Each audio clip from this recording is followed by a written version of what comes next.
We're at Summit Cabin, or Mile 58 it's referred to, in the Willmore Wilderness area. And we came in here to place a historical designation marker on the cabin in preparation for some restoration work that's going to be done this summer.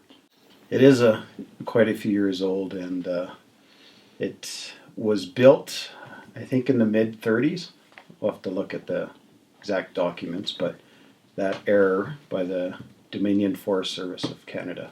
This is one that is one of three of the older ones that's still standing. This one's been slated for quite a few years to just help stop the deterioration of the logs so it stays standing.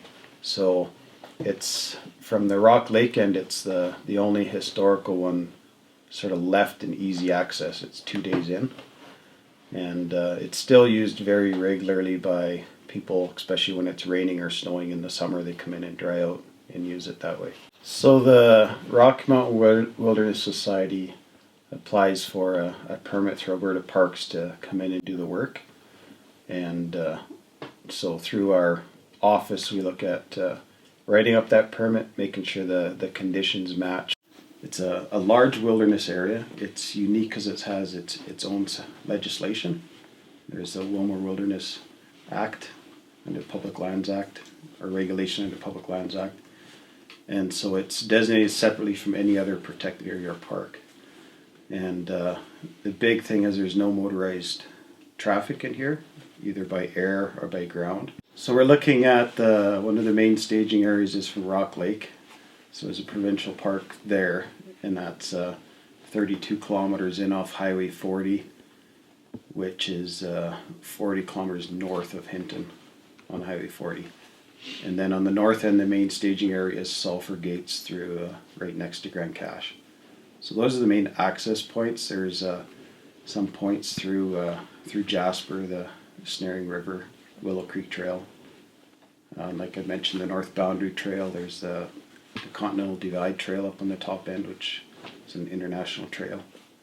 When people come through, we don't keep track, and that's part of the allure of it. Is you go in, and you don't check in, you don't check out, except we say check in with your family, do your trip plans.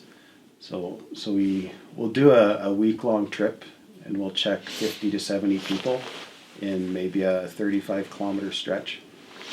But that's also the first 2 days in, which is the majority of traffic. If you go 2 weeks in, you find fewer.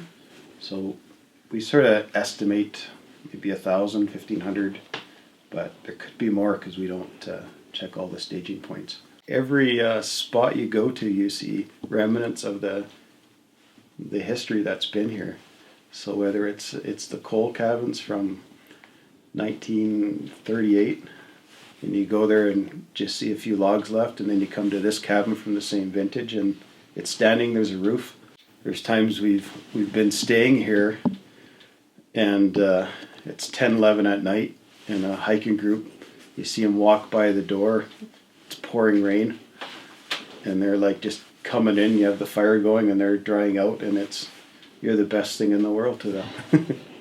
So, and that's a big thing about some of these cabins is when, like, sure, there's mice and things running around, but if it's pouring rain and freezing, there's a stove and you dry out, and there's an outhouse out back. So those little things seem like a huge luxury.